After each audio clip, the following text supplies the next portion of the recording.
All right, let's talk a little bit about this. The President of the United States has 3 different scandals on his hands. So what's he trying to do? He's trying to stop the bleeding and take control. So what did they do? Late yesterday, they released 94 pages of email on Benghazi that show essentially that Jay Carney, there at the White House, has misled us and essentially told some lies. And the State Department misled us as well as Hillary Clinton. Well, let's just give them the benefit of the doubt. We could always say that Jay Carney is so out of it. There are some press secretaries, they say, like Scott McClellan, who has left out a lot of the decision-making. They essentially say, here's what's happening, go tell him. There was Tony Snow, who said, I will not take this job unless you let me in on all these meetings. I like to know where Jay Carney is, because if he is on the outside, then he's useless. If he's on the inside, then he's lying. Right. He says, how does he face the press today? Because he claims they only made stylistic changes to the talking points, and he just poo-pooed anyone that brought it up, and essentially said that you had an agenda. Now we know in the emails that the whole substance of what the CIA came up with was changed. Yeah, but in the emails that they released yesterday, the White House at least, they covered themselves. Because within these 100 emails, they're really throwing the State Department under the bus and Hillary Clinton, the former Secretary of State. I mean, I believe from looking at these emails that the White House is not taking any of the blame for making any of the changes, at least in these 100 emails. But they have, they say Tommy Vitor. Yeah, Vitor. And they also have the now Chief of Staff with McDonough. Jack Lew?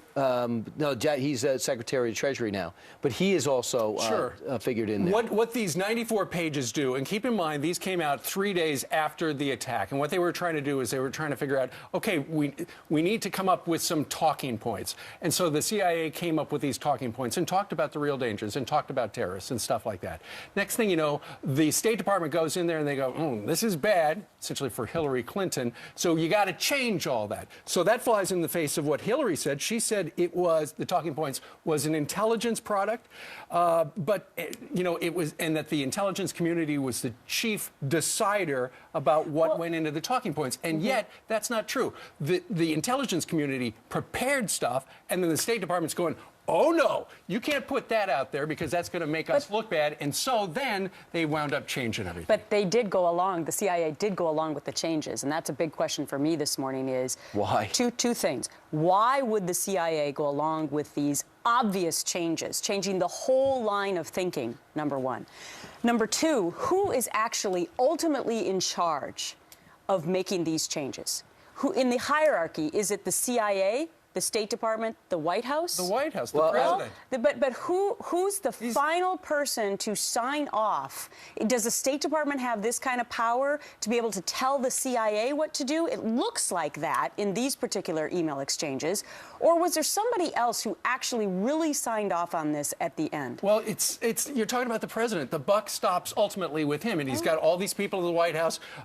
General David Petraeus, he looked at the final version and he said, I just assume we not use those. But keep in mind, if you get the State Department and you got the White House saying, okay, we don't like this, go come up with something else, you're going to come up with something else. And so what they did was they massaged essentially all the facts out of it until they wound up with nothing. All right, Victoria Newland's email, I don't know if we want to look up page 36, but this I think is significant that they just had up there. It says the line of knowing there were an extremist among the demonstrators will come to back at us at the podium. So essentially she's saying they knew, the CIA said ahead of time, before 9/11, that look out in Cairo, look out in Benghazi, because al-Qaeda wants to hit. She looked at it and said, that's going to make us look bad at the podium, especially with Republicans in Congress. Sure, and speaking of Republicans in Congress, we had Congressman Jason Chaffetz on this program earlier. He says, okay, 94 pages, that's one thing. We need a lot more. Here he is.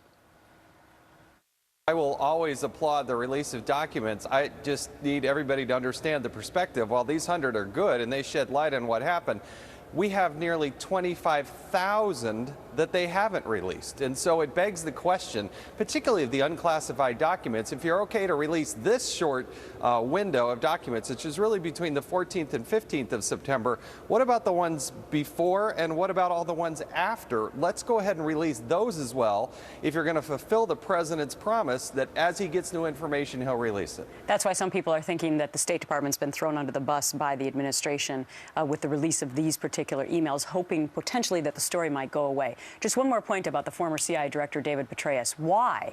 Why would he have, you see in that email that he didn't want to go with these talking points. But then in this private session with members of Congress, he did blame the videotape. You have to wonder, if you want to connect some dots here. And I would say with member of the press. Yes, and you have to wonder what was really going on with David Petraeus, because remember, the affair scandal had not broken yet. That news came out a couple of months later. Are there any kind of dots to be connected here as to why David Petraeus would go along with the administration's line, the talking point line of the videotape, when the email that you just saw specifically says that he did not believe those talking points? And what's interesting about the whole, and the story that Susan Rice came out with when she went on the Sunday shows was, it was all keyed to that video. And when you look at the 94 pages, no mention of the YouTube video, which is a central part of the administration's claim that that's what stirred everything up, until a brief mention later in a subject line after, I believe, the deputies meeting. And suddenly that became the focus. How could that happen? And this is just the lead up and the aftermath. Why didn't they send people? What happened with the actual fight itself? Why wasn't security there? There's so many different elements. Where was the president during this fight? Why wasn't anyone getting in hold of him? Was he even curious to see if our ambassador was alive? Meanwhile,